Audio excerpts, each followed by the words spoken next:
সবাইকে স্বাগত। আপনারা যারা পরীক্ষা দিবেন আপনাদের পরীক্ষাটি লিখিত হবে। আজকে একটি লিখিত পরীক্ষার প্রশ্ন প্যাটার্ন নিয়ে এসেছি। ইনশাল্লাহ এই প্যাটার্ন থেকে 25 থেকে 30 নাম্বার অনায়াসে কমন পাবেন। ধৈর্য সহকারে সম্পূর্ণ ভিডিওটা দেখলে আপনি পরীক্ষায় পাস করতে পারবেন। আমি দেখিয়ে দিব কোন কোন বিষয়ে কোন কোন টপিক থেকে প্রশ্ন আসে। লিখিত পরীক্ষায় অনেকেই ভয় পায়, এখানে ভয় পাওয়ার কোনো কারণ নেই। যদি আপনি পরীক্ষার বিষয়বস্তু কোন কোন টপিক কোন কোন বিষয় থেকে প্রশ্ন আসবে সেটা যদি বুঝতে পারেন, পরীক্ষায় পাস করা আপনার জন্য একদম ইজি। ঠিক আছে, আজকে সম্পূর্ণ প্রসেসটা আমি দেখিয়ে দিব। আর বলে রাখি, আপনারা যারা পরীক্ষা দিবেন আপনাদের জন্য একদম শর্ট করে চূড়ান্ত সাজেশন তৈরি করা হয়েছে। পরীক্ষার প্রশ্ন প্যাটার্ন যেমন থাকবে সেম প্যাটার্নে আমরা একটি চূড়ান্ত সাজেশন তৈরি করেছি। সাজেশনটি নিতে স্ক্রিনে দেওয়া হোয়াটসঅ্যাপ নাম্বার রয়েছে, ইমো নাম্বার রয়েছে, দুটোর মধ্যে যে কোনো একটি মেসেজ করে সাজেশনটি সংগ্রহ করুন। সাজেশনের মূল্য মাত্র 100 টাকা। আমি বলি অবশ্যই প্রত্যেকে আমাদের সাজেশনটি সংগ্রহ করবেন। যারা যারা পরীক্ষা দিবেন প্রত্যেকে আমাদের সাজেশনটি সংগ্রহ করবেন। সাজেশনের মূল্য মাত্র 100 টাকা। আমি বলি 100 টাকা কিন্তু বড় কথা না। ঠিক আছে, আপনারা বুঝতে পারবেন কোন কোন টপিক কোন কোন বিষয় থেকে আসবে। খুব সুন্দরভাবে প্রত্যেকটি প্রশ্নের ব্যাখ্যা ও সমাধান সহ আমাদের সাজেশন উল্লেখ রয়েছে। যারা চাকরির কারণে, বিভিন্ন কাজের কারণে অথবা একটু পড়ালেখা দুর্বল, তারা অবশ্যই আমাদের সাজেশনটি সংগ্রহ করবেন। মাত্র 100 টাকা। ইনশাল্লাহ আপনারা পরীক্ষায় পাশ করে যাবেন। দেখেন, আমি মূল কথায় চলে আসি। আপনাদের পরীক্ষাটি লিখিত হবে। লিখিত পরীক্ষাটা কি ওটা আগে আপনাকে বুঝতে হবে। যেমন সন্ধি বিচ্ছেদ, বেশ বাক্য সহ সমাস নির্ণয় করুন, তারপরে এক কথায় প্রকাশ, তারপরে বিপরীত শব্দ, তারপরে ইংরেজি থেকে ট্রান্সলেট থাকবে, ভয়েস থেকে থাকবে, প্রিপোজিশন থেকে থাকবে, তারপরে শর্ট করে একটি প্যারাগ্রাফ থাকবে, তারপরে গণিত অংশ থাকবে, সর্বশেষ সাধারণ জ্ঞান থাকবে। এতটুকুই হচ্ছে লিখিত পরীক্ষার প্রশ্ন। ঠিক আছে, সিলেবাস আমি দেখিয়ে দিচ্ছি। তারপরও দেখেন, এক নম্বরে রয়েছে অনুচ্ছেদ লিখুন, কৃত্রিম বুদ্ধিমত্তা। ঠিক আছে, অনুচ্ছেদ লিখুন, কৃত্রিম বুদ্ধিমত্তা সম্পর্কে একটি অনুচ্ছেদ লিখবেন। এই অনুচ্ছেদটি লিখতে পারলে আপনাকে 5 নাম্বার দেওয়া হবে। হ্যাঁ, যে কোনো একটি অনুচ্ছেদ দিতে পারে, এটা নিয়ে আমি মনে করি আপনাদের কোনো সমস্যা হবে না। হ্যাঁ, তারপরে 2 নম্বরে থাকবে সন্ধি বিচ্ছেদ করুন। এখানে 5টা সন্ধি বিচ্ছেদ থাকবে, 5টার জন্য 5 নাম্বার আপনাকে দেওয়া হবে। আমার কথা বুঝতে পারছেন? তারপরে রয়েছে 2 নম্বরের সন্ধি বিচ্ছেদ, এখানে 5টা থাকবে, 5টার জন্য 5 নাম্বার। তারপরে 3 নম্বরে রয়েছে বেশ বাক্য সহ সমাস নির্ণয় করুন। এখানে 5টা আছে, 5টার জন্য 5 নাম্বার আপনারা পেয়ে যাবেন। ঠিক আছে, প্রত্যেকটি প্রশ্নের জন্য 1 নাম্বার করে। আর বলি, যারা পরীক্ষা দিবেন কোথায় থেকে পড়বেন, অনেকেই বোঝেন না। এখান থেকে ওখান থেকে না পড়ে আমাদের কাছ থেকে সাজেশনটা নেন, আপনি সুন্দরভাবে পড়ে যান, পরীক্ষা উত্তীর্ণ হয়ে যাবেন। ঠিক আছে, বুঝতে পারছেন কথা?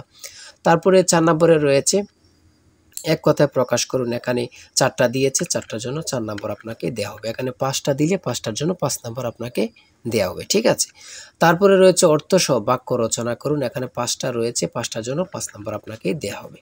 ঠিক আছে, তারপরে 6 নম্বরে রয়েছে একটি শর্ট করে প্যারাগ্রাফ, সোশ্যাল মিডিয়া সম্পর্কে একটি প্যারাগ্রাফ আপনারা লিখতে হবে।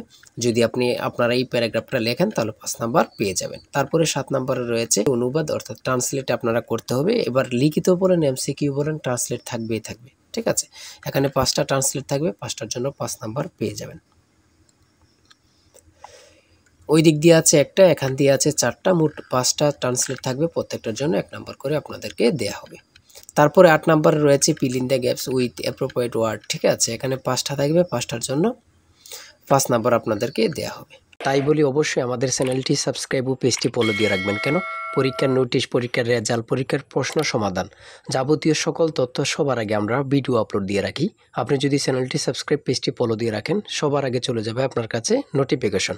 মনে করেন আপনি পরীক্ষা দিয়েছেন, পরীক্ষার প্রশ্ন সমাধান দেখিয়ে দিব, তারপরে রেজাল্টের অপেক্ষা করা লাগবে না, আমাদের চ্যানেলে পেয়ে যাবেন, সকল তথ্য পেয়ে যাবেন। এবং কি নতুন নতুন চাকরির তথ্য পেয়ে যাবে। সার্কুলার দেওয়ার সাথে সাথে আমাদের চ্যানেলে আপলোড দেওয়া হবে। আপনি শুধু আমাদের চ্যানেলটি সাবস্ক্রাইব, পেজটি ফলো দিয়ে রাখলে সবার আগে চলে যাবে আপনার কাছে নোটিফিকেশন। তাই অবশ্যই চ্যানেলটি সাবস্ক্রাইব, পেজটি ফলো দিয়ে আমাদের মেম্বার সদস্য হয়ে আমাদের সাথেই থাকবেন। 9 নম্বরে রয়েছে change the sentence as directed. ঠিক আছে, এখানে 5টা থাকবে, 5টার জন্য 5 নাম্বার আপনাদেরকে দেওয়া হবে। আমি বলি, যারা পরীক্ষা দেবেন আমাদের সাজেশনটি সংগ্রহ করবেন, প্রত্যেকটি প্রশ্নের ব্যাখ্যা ও সমাধান সহ আমাদের সাজেশনে পেয়ে যাবেন। ঠিক আছে, তারপরে 10 নম্বরে রয়েছে মেক সেন্টেন্স উইথ ফলোইং ওয়ার্ডস। এখানে 5টা থাকবে, 5টার জন্য আপনাকে 5 নাম্বার দেওয়া হবে। দেখেন কিন্তু কোন কোন টপিক থেকে প্রশ্ন আসে, এটা কিন্তু দেখেন, খুবই গুরুত্বপূর্ণ একটি প্রশ্ন প্যাটার্ন। তারপরে 11 নম্বরে দিয়েছে পুনরূপ। পুনরূপ থেকে 3 থেকে 5টা প্রশ্ন অবশ্যই থাকবে। ঠিক আছে, যেমন এখানে রয়েছে BLRI এর পুনরূপ কি, ECN EC এর পুনরূপ কি, IUCN এর পুনরূপ কি। এখানে 3টা দিয়েছে, 3টার জন্য 3 নাম্বার। ঠিক আছে, তারপরে যেটা রয়েছে বাংলাদেশ সংবিধানের অনুচ্ছেদ কয়টি? 153টি। খুবই গুরুত্বপূর্ণ। ঢাকা বিশ্ববিদ্যালয় কত সালে প্রতিষ্ঠিত হয়? 1921 সালে। খুবই গুরুত্বপূর্ণ। কত পরীক্ষা আসছে? আল্লাহ ছাড়া কেউ জানে না। ঠিক আছে। কেন্দ্রীয় শহীদ মিনারের স্থপতি কি? হামিদুর রহমান। বাংলাদেশের সর্বোচ্চ পর্বত শৃঙ্গের নাম কি? সেটা হচ্ছে তাজিংডং বিজয়। ঠিক আছে, খুবই গুরুত্বপূর্ণ। 1952 সালে 21শে ফেব্রুয়ারি ফাল্গুন মাসের কত তারিখ ছিল? 8 ফাল্গুন। ঠিক আছে, খুবই গুরুত্বপূর্ণ একটি প্রশ্ন। তারপরে রয়েছে 17 নম্বরে 3 বিঘা করিডোর কোন জেলা অবস্থিত? খুবই গুরুত্বপূর্ণ, লালমনিরহাট। অনেক চাকরির পরীক্ষায় এই প্রশ্নটি আসছে। ঠিক আছে। আন্তর্জাতিক নারী দিবস কত তারিখে অনুষ্ঠিত হয়? 8 মার্চ। 8ই মার্চ। 8ই মার্চ আন্তর্জাতিক নারী দিবস কত তারিখে অনুষ্ঠিত হয়? 8ই মার্চ। কত পরীক্ষা যে আসছে আল্লাহ ছাড়া কেউ জানে না, শুধু এটাই হচ্ছে কথা। তারপরে রয়েছে হরমুজ প্রণালী কোথায় অবস্থিত? ওমান ও পারস্য উপমহাসাগরে অবস্থিত। খুবই একটি গুরুত্বপূর্ণ। এখন বর্তমানে হরমুজ প্রণালী সম্পর্কে অবশ্যই প্রশ্ন আসবে। ঠিক আছে। তারপরে রয়েছে ডেনমার্কের মুদ্রার নাম কি? সেটা হচ্ছে ক্রোন। খুবই গুরুত্বপূর্ণ। রোহিঙ্গা জনগোষ্ঠী কোন দেশের অধিবাসী? মিয়ানমার। নিজুম দ্বীপ কোন নদীর মোহনায় অবস্থিত? মেঘনা। খুবই গুরুত্বপূর্ণ একটি প্রশ্ন উত্তর। নিজুম দ্বীপ কোন নদীর মোহনায় অবস্থিত? সেটা হচ্ছে মেঘনা নদী। ঠিক আছে। তারপরে রয়েছে পরিবেশবাদী গ্রেটা থুনবার্গ কোন দেশের নাগরিক? সুইডেন। 25 নম্বরে রয়েছে পৃথিবীর বৃহত্তম ম্যানগ্রোভ বনের নাম কি? সুন্দরবন। তারপরে রয়েছে 1 কিলোবাইট কত বাইটের সমান? 1024 বাইট। কোন ভিটামিনের অভাবে রাতকানা রোগ হয়? ঠিক আছে, কোন ভিটামিনের অভাবে রাতকানা রোগ হয়? Vitamin A. ইউনেস্কো এর সদর দপ্তর কোথায়? Paris, France. কত পরীক্ষা আসছে আল্লাহ ছাড়া কেউ জানে না। ঠিক আছে। তারপরে রয়েছে গণিত। সর্বশেষ রয়েছে একটি বইয়ের মূল্য 100 টাকা। বিক্রয়ের সুবিধার্থে বইটির মূল্য 10% হ্রাস করা হলো। 3 মাস পর বইটির নতুন মূল্যের উপর আরও 5% ছাড় দিয়ে বইটি বিক্রয় করা হলে বইটি কত টাকায় বিক্রয় হলো? এখানে অঙ্কটির সমাধান দেয়া আছে, আপনারা যদি পারেন এই অঙ্কটির জন্য 5 নাম্বার আপনাদেরকে দেয়া হবে। ঠিক আছে। তারপর রয়েছে কোনো বিশ্ববিদ্যালয়ের ছাত্র ও ছাত্রীর অনুপাত 3:2, ছাত্রদের মধ্যে থেকে 20% এবং ছাত্রীদের মধ্যে থেকে 25% বৃত্তি পেয়ে থাকলে ওই বিদ্যালয়ের মোট কত শতাংশ ছাত্রছাত্রী বৃত্তি পায়নি? ঠিক আছে।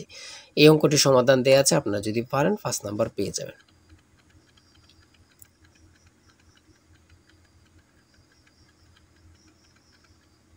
তারপরে রয়েছে 31 নম্বরে একটি গড়ের মেঝের দৈর্ঘ্য 4 মিটার এবং প্রস্থ 3.5 মিটার, গড়টির উচ্চতা 3 মিটার এবং দেয়ালগুলো 5.5 সেন্টিমিটার পুরু হলে 4 দেয়ালের আয়তন কত?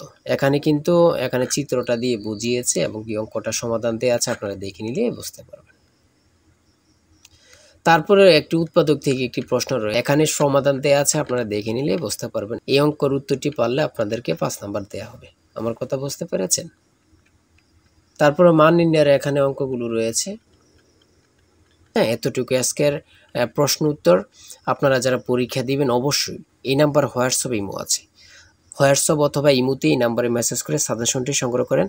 সাজেশনের মূল্য 100 টাকা। আর অবশ্যই হ্যাঁ, প্রত্যেকে আমাদের চ্যানেলটি সাবস্ক্রাইব ও পেজটি ফলো দিয়ে রাখলে আমরা নতুন ভিডিও আপলোড দেওয়ার সাথে সাথে চলে যাবে আপনার কাছে নোটিফিকেশন। আপনাদের পরীক্ষার প্রশ্ন সমাধান, আপনাদের রেজাল্ট, বিভিন্ন চাকরির খবর, সকল কিছু আমাদের চ্যানেলে পাবেন। তাই অবশ্যই চ্যানেলটি সাবস্ক্রাইব করে পাশে থাকলে আপনাদের চলবে। ঠিক আছে, যে কোনো মুহূর্তে যে কোনো সমস্যা আপনাদের কাছে নোটিফিকেশন চলে যাবে। সবাই ভালো থাকবেন, সুস্থ থাকবেন। আল্লাহ হাফেজ।